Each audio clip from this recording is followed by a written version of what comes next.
Okay, तो अभी पिछली बार के लेसन की तरह आज अभी पिछले लेसन में हमने ओजोन विघटन जो पढ़ा था उसमें थोड़ा सा बाकी रह गया है, पता है आप लोगों को? यस सुभिक्षा? हाँ मैम।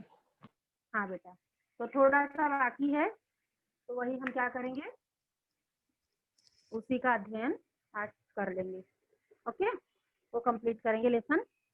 उसके बाद फिर हम क्या करेंगे, अभी हम उसके बाद फिर हम ग्रामर स्टार्ट करेंगे। ओके, लेकिन आज ये लेसन कंप्लीट करते हैं। स्टार्ट करें? अच्छा है क्या 3 जन आए हो, एक कोई और आया है।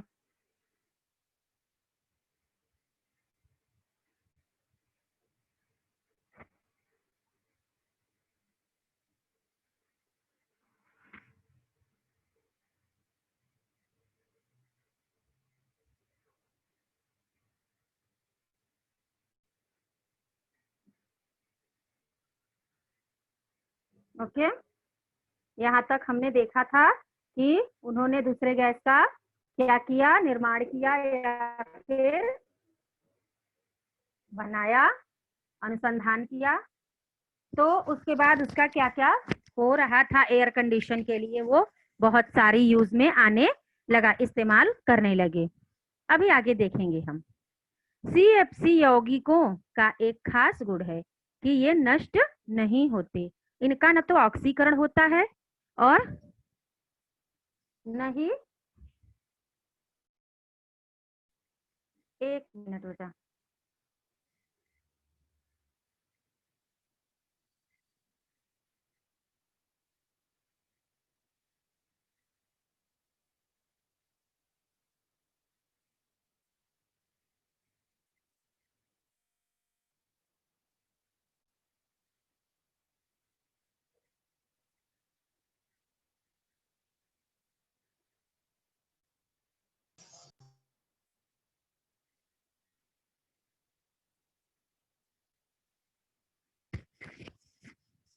और न ही अपघटन। अपघटन यानी ना ही खत्म होते हैं ना ये घटित होते हैं, ये पानी में भी नहीं घुलते। यहाँ स्वाभाविक रूप से सवाल उठता है कि इस्तेमाल में आने वाले इन यौगिकों का आखिर होता क्या है। अब इस्तेमाल जिस हम जब यही यौगिकों का कर लेते हैं, तो आप साइंस पढ़े हो, आपको ज्यादा प्रैक्टिकल वगैरह किए हो, तो आपको ज्यादा पता होगा इन गैसों के बारे में, या जो भी है, जैसे अपघटित होता है कि नहीं होता है, क्या होता है।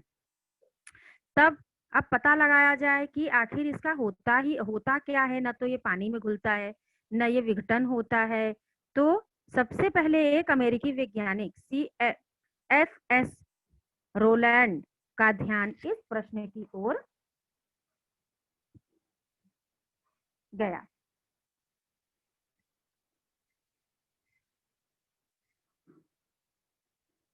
वर्तमान युग विज्ञान और प्रौद्योगिकी का युग है। दुनिया में भौतिक विकास हासिल कर लेने की होड़ मची है। विकास की इस दौड़ में जाने अनजाने हमने अनेक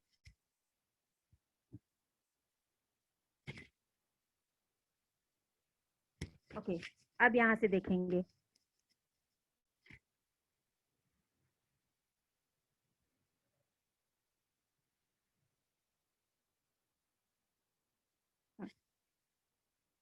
विकास की इस दौड़ में जाने अनजाने हमने अनेक विसंगतियों को जन्म दिया है। प्रदूषण उनमें से एक अहम समस्या है। हमारे भूमंडल में हवा और पानी बुरी तरह प्रदूषित हुए हैं। यहाँ तक मिट्टी भी आज प्रदूषण से अछूती नहीं रही। इस प्रदूषण की चपेट में शायद कोई चीज बची हो। सांस लेने के लिए स्वच्छ हवा मिलना मुश्किल हो रहा है। जीने के लिए साफ पानी कम लोगों को नसीब हो रहा है। पर्यावरणविदों का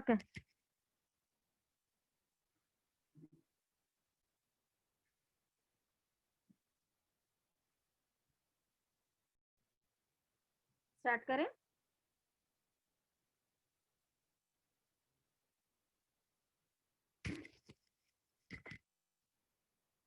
आवाज अच्छे से आ रही है ना मेरी सबको? हाँ मैम।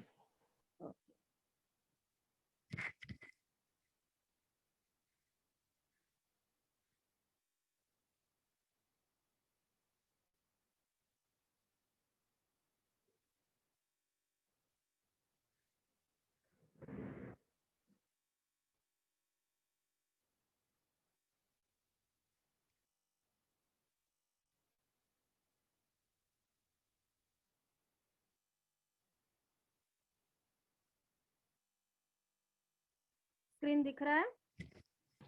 Yes ma'am. हलचल सी मच गई। अपने पत्र में रोलैंड ने निष्कर्ष दिया कि ये यौगिक धरती की ओजोन परत को नष्ट कर चुके हैं। शुरू में लोगों ने रोलैंड की बातों को कोई खास अहमियत नहीं दी। कुछ लोगों ने उन्हें आतंकित पर्यावरणीय कहकर उनका उपहास भी किया, लेकिन कुछ ही साल बाद 1985 में ब्रिटिश सर्वे टीम के कार्यों में रोलैंड की बात सही साबित हो गई। टीम ने न केवल ओजोन विघटन की पुष्टि की, बल्कि अध्ययन करके बताया कि दक्षिण ध्रुव के क्षेत्र में ओजोन की परत काफी छिज चुकी है। छिजना यानी अपघटित हो जाना। धीरे धीरे कण कण करके जो चीज घटित होती रहती है उसे हम क्या कहते हैं? छिजना कहते हैं। टीम ने न केवल ओजोन विघटन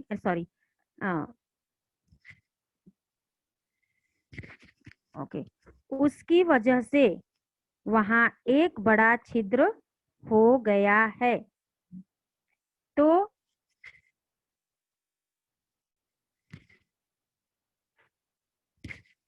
अमेरिकी उपग्रह निम्बस द्वारा भेजे गए चित्र में रोलैंड की बात की पुष्टि हुई। ब्रिटिश टीम ने बताया कि यदि बहुत जल्दी ओजोन विघटन को न रोका गया तो ओजोन परत के छिजने से आने वाली पराबैंगनी किरणों से धरती के तापमान में वृद्धि होगी। जैसा हमने देखा था कि पराबैंगनी किरणें क्या होती हैं? आती हैं वायुमंडल में, उनको ओजोन की परत गैस क्या करती है? रोकती है, जिससे कि हमारे धरती के जीव जंतु प्राणी सबकी सुरक्षा हो सके।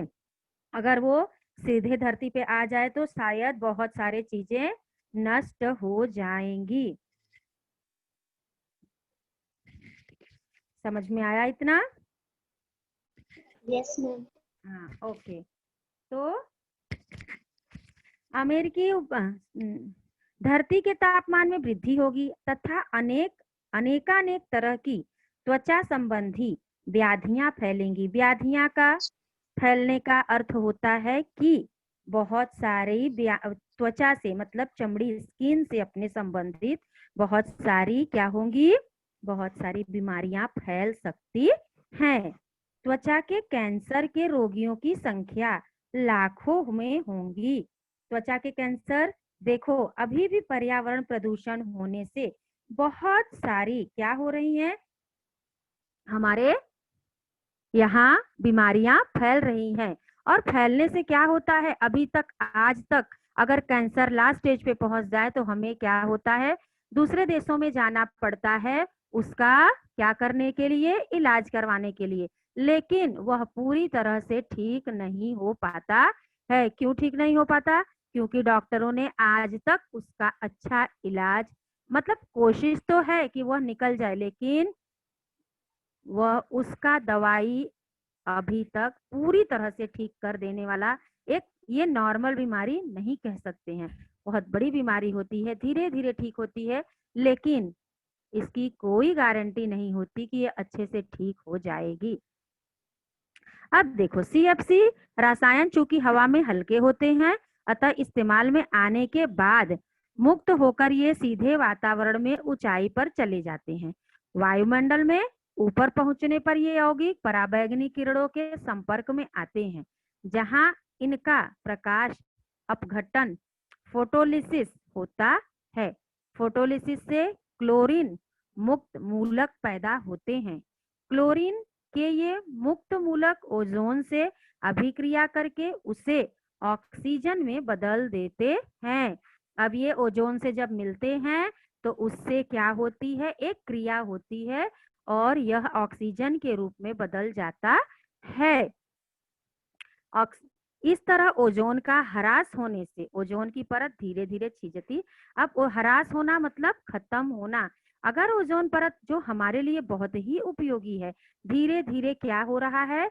खत्म होते चला जा रहा है। एक वायुमंडल में, जैसा हमने पढ़ा कि वायुमंडल में ये क्या होती है? एक परत के समान, परत यानी लेयर के समान रहती है। वस्तुतः आज ओजोन छतरी का अस्तित्व ही संकट में पड़ गया है। जिस प्रकार हम बारिश और धूप में छतरी का उपयोग करते हैं खुद को बचाने के लिए, उसी प्रकार वायुमंडल में यह ओजोन लेयर, ओजोन परत क्या करता है, पूरी तरह से छतरी की तरह वायुमंडल में हमें और हमारे जैसे बहुत सारे जीव जंतु, पेड़ पौधे, प्राणी, सबको ये क्या करता है, संकट से, दूसरे किरणों से जो हमारे लिए स्वास्थ्य के लिए हानिकारक होती हैं, उसे बचाने में हमारा क्या करता है, हमारा सहायता, मदद, या हमें दूसरी चीजों से बचाने के लिए हमें बहुत सारी मदद करता है। यह इतनी सक्रिय है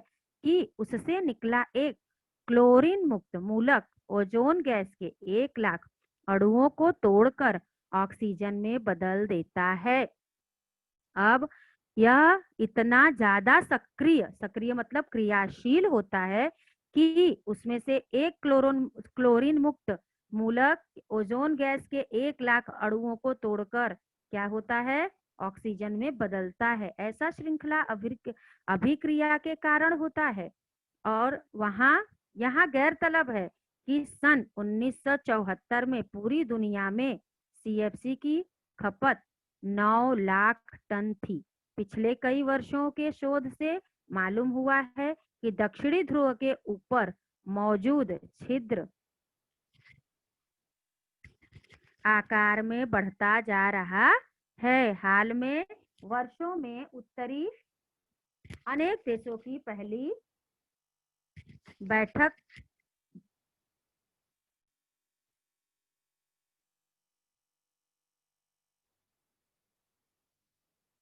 कितना समझा?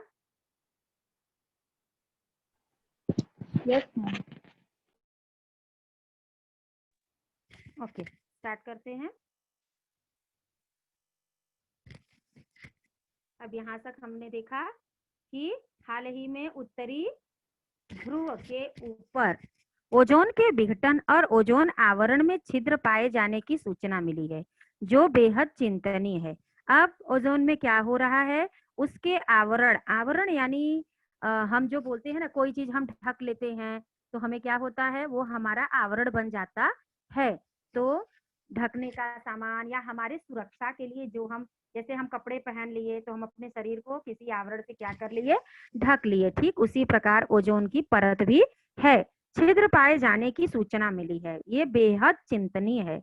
ओजोन संकट पर विचार करने के लिए दुनिया अनेक देशों की पहली बैठक, सबको सुनाई दे रहा है ना, पहली बैठक मैम 19, स्लाइड नहीं शेयर किया ना आपने? हाँ बेटा, स्लाइड नहीं शेयर हुआ ना? हाँ 1 मिनट में थोड़ा सा पढ़ा लेती हूँ, फिर उसके बाद हाँ ये मैम। करती हूँ, दिखाती हूँ। हाँ, ओजोन संकट पर विचार करने के लिए दुनिया के अनेक देशों की पहली बैठक 1985 में वियना में हुई थी। बाद में सितंबर 1987 में कनाडा के शहर मॉन्ट्रियल में बैठक हुई, जिसमें दुनिया के कितने लोगों ने भाग लिया, 85 लोगों ने भाग लिया था।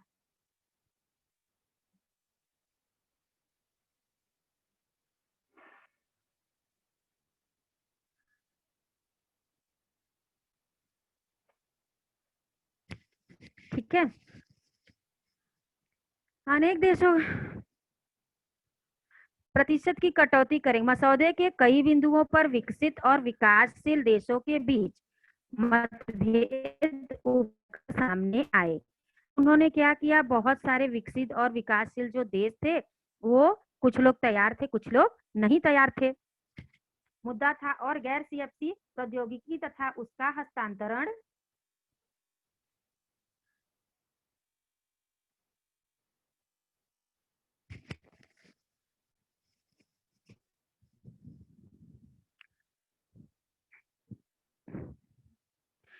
हस्तांतरण विकासशील देश चाहते थे कि इस पर आने वाले खर्च धनी देश वहन करें, क्योंकि ओजोन विघटन के लिए वे ही जिम्मेदार हैं। सन 1990 के ताजा आंकड़ों के अनुसार, अब देखो 1990 में इसका आंकड़ा लगाया गया, पूरी दुनिया में सीएफसी की खपत 12 लाख टन तक पहुंच गई थी, जिसकी 30% हिस्सेदारी अकेले अमेरिका की थी। भारत का प्रतिशत मात्र 0.6 था। भारत की तुलना में अमेरिका सीएफसी की खपत 50 गुना ज्यादा थी। समझा? Yes ma'am. ओके, एक मिनट बेटा।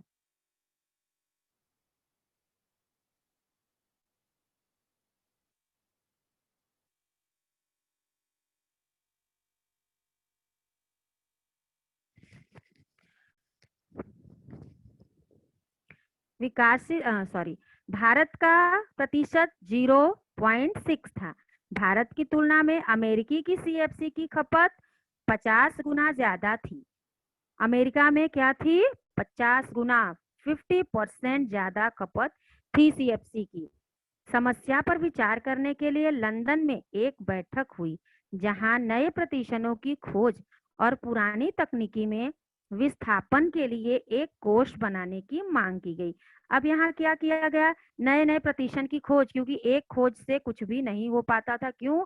क्योंकि खपत इतनी ज्यादा थी। हमारे देश से 50 गुना ज्यादा तो अमेरिका में ही खपत हो रही थी, क्योंकि वो विकसित देश है। वहां सुख सुविधाएं क्या होती हैं? ज्यादा से ज्यादा अच्छी तरह से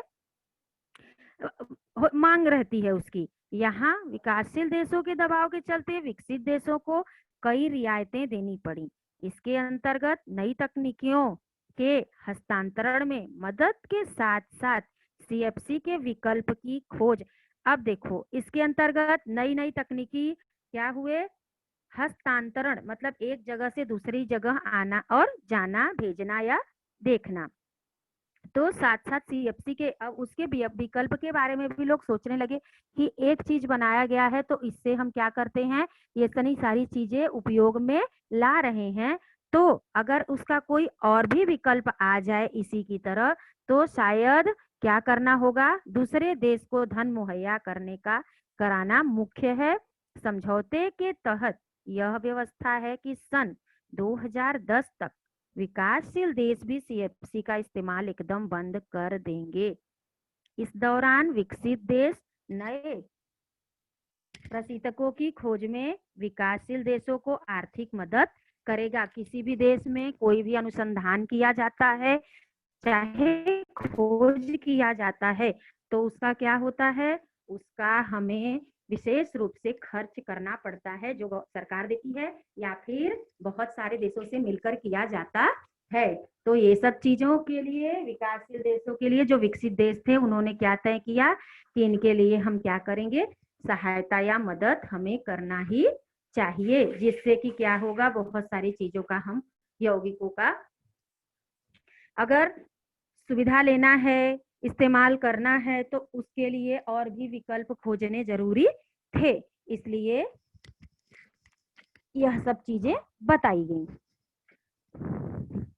स्थिति की गंभीरता को देखते हुए दुनिया के सभी देशों ने इस बारे में विचार करके समुचित कदम उठाने शुरू कर दिए। ग्रीन हाउस के प्रभाव के कारण आज धरती का तापमान निरंतर बढ़ रहा है।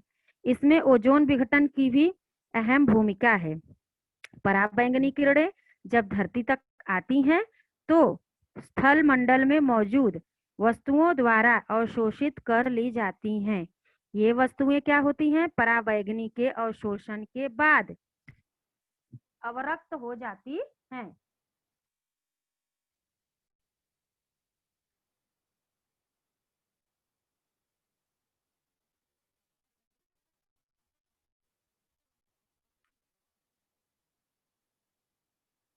इतना समझा अच्छे से? Yes ma'am. Muskan? Yes ma'am.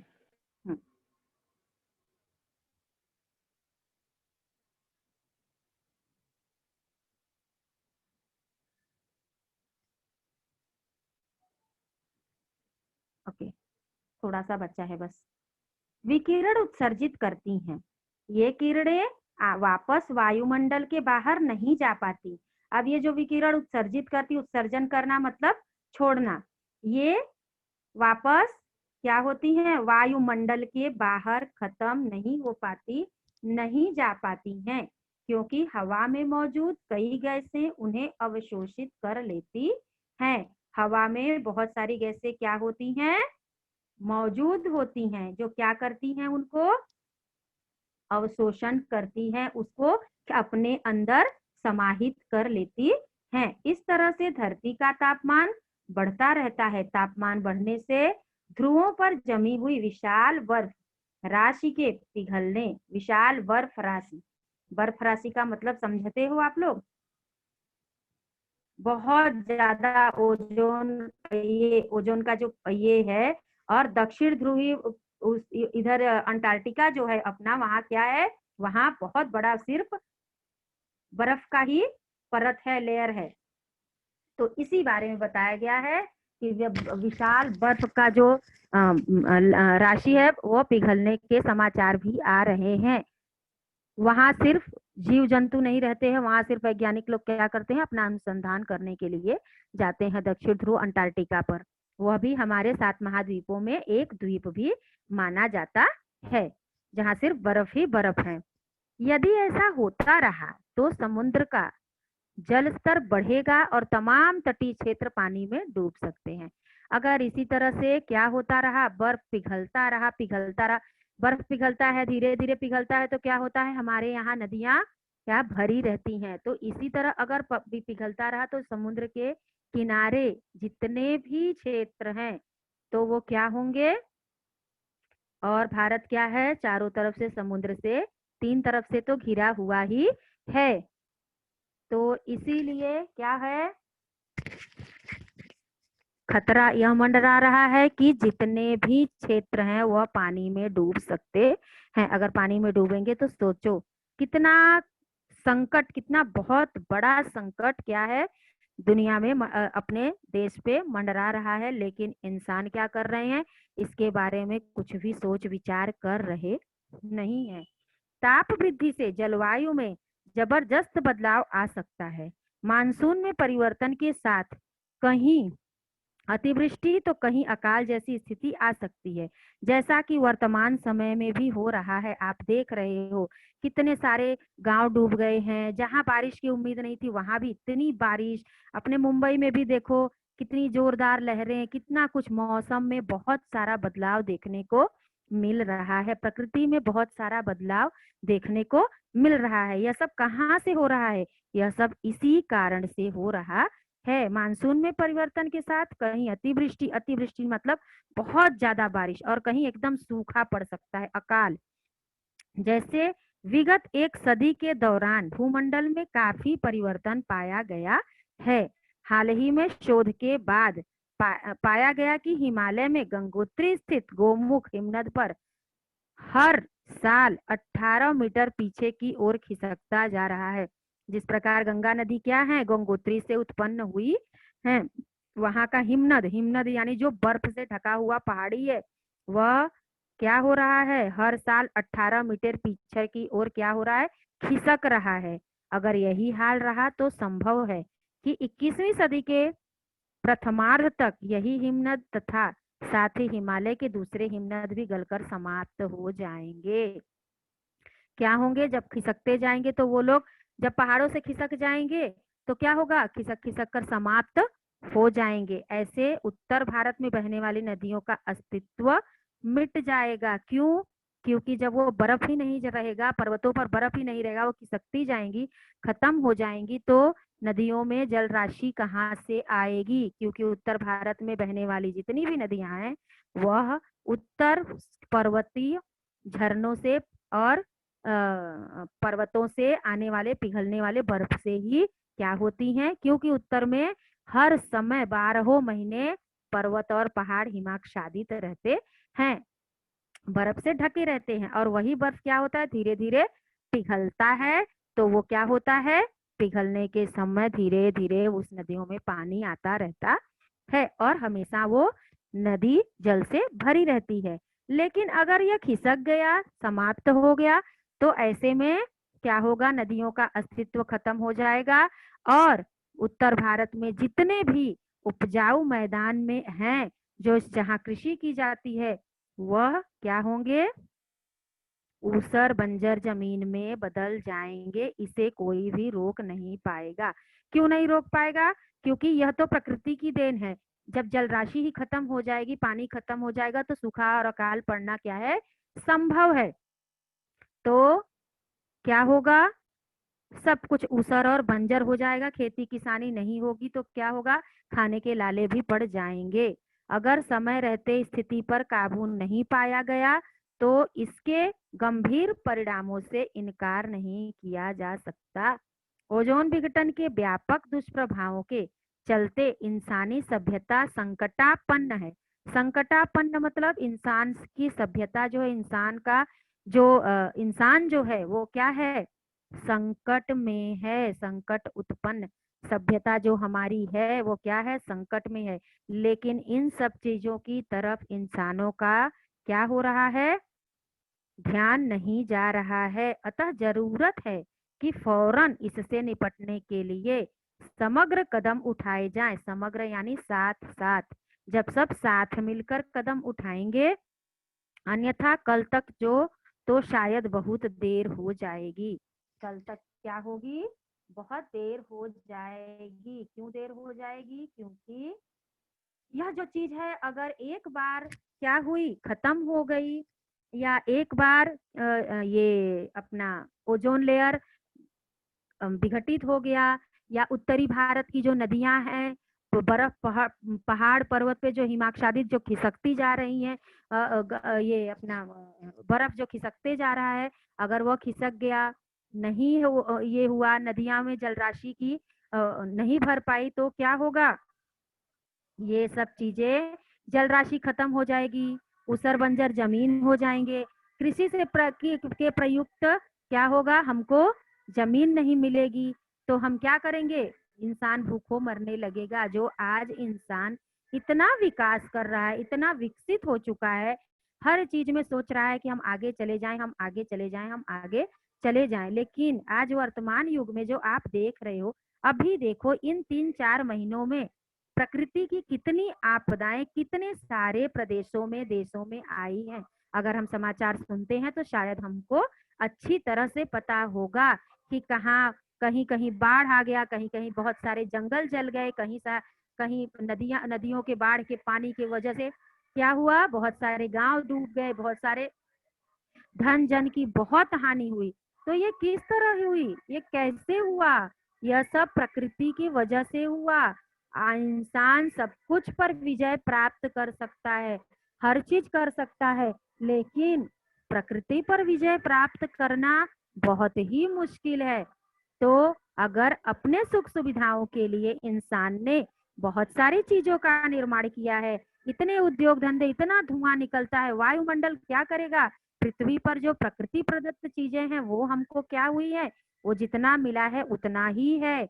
जनसंख्या वृद्धि तो तेजी से बढ़ रही है, लेकिन प्रकृति ने जो हमें दिया है वह सब चीजें क्या बढ़ रही हैं क्या, वो सब चीजें नहीं बढ़ रही हैं, वो सब उतने ही सीमित मात्रा में है।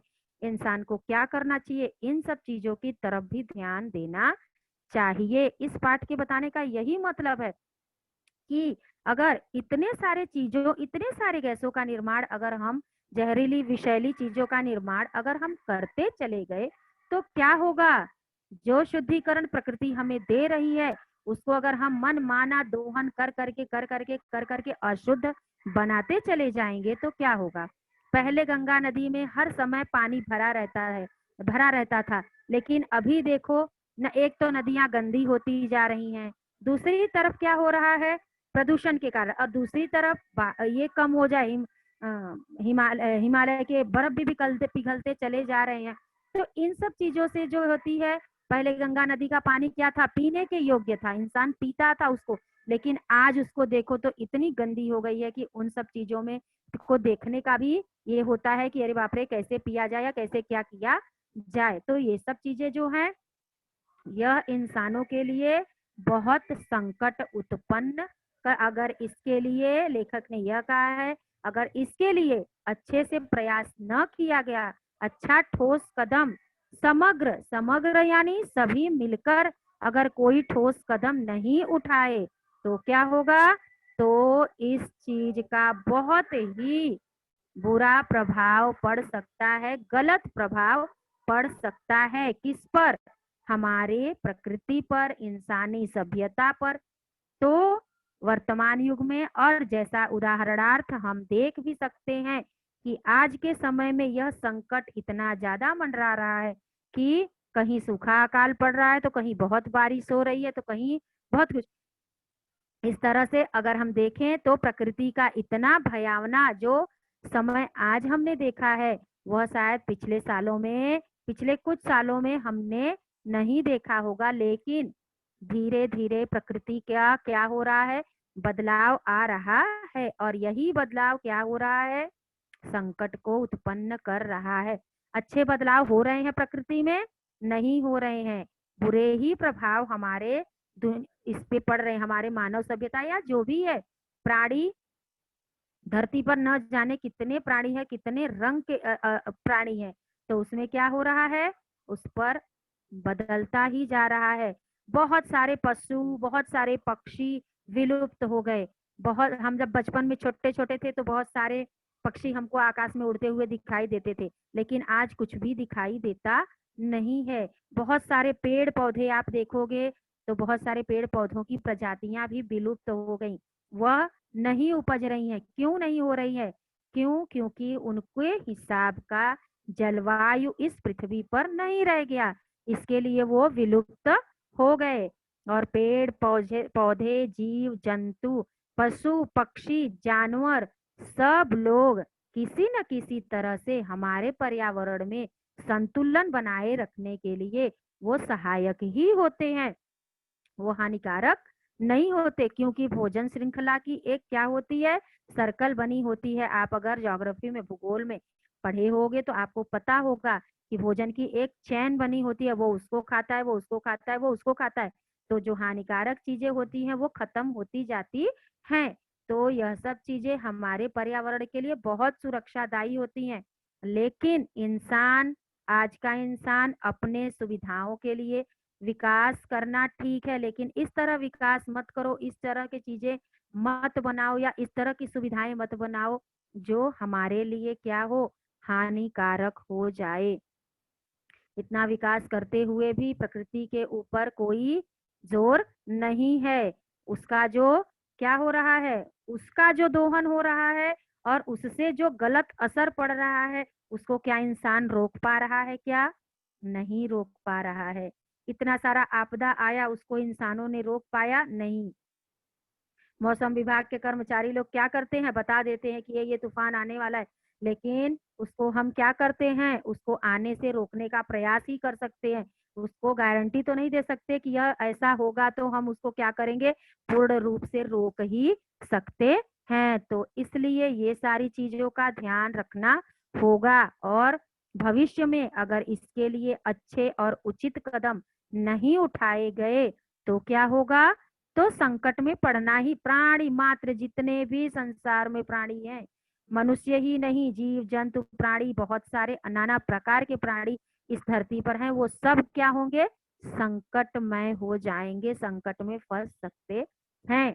और अगर ये सब हुआ तो यह क्या होगा, बहुत बड़ा प्रलय आ सकता है। जिस प्रकार की पाठ में बताया गया कि समुद्री की अगर ओजोन परत इसी तरह घटती रही, बर्फ इसी तरह पिघलते रहे, तो समुद्र की सतह क्या होगी, हमारे स्थल थल भाग जो है उससे कहीं ऊपर हो जाएगी। और जब ऊपर हो जाएगा तो क्या होगा, समुद्री भाग के तटों पर जितने सारे प्रदेश हैं वो समुद्र में क्या होंगे, विलीन हो जाएंगे, या जलमग्न हो जाएंगे, या फिर बहुत बड़ा संकट आ सकता है। लेकिन मानव इस चीज के बारे में सोचे तब ना। इसलिए इसके विषय में सभी को मिलकर कदम उठाना होगा।